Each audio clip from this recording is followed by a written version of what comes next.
करे like share subscribe. आपण the lungs of Mumbai असं म्हणतो या ठिकाणीला, कारण इकडे पूर्ण जंगलनी भरलेलं आहे.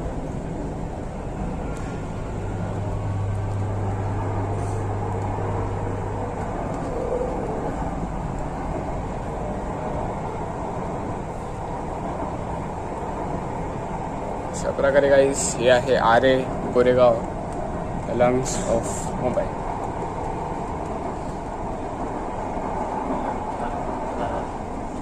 खूप छान नजारा आहे. जणू असं वाटतं की आम्ही आपल्या गावी आलेलो आहे.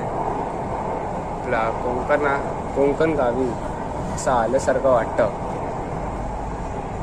हे हा जंगल आपल्याला गावाची फिलिंग देतो. अशा प्रकारे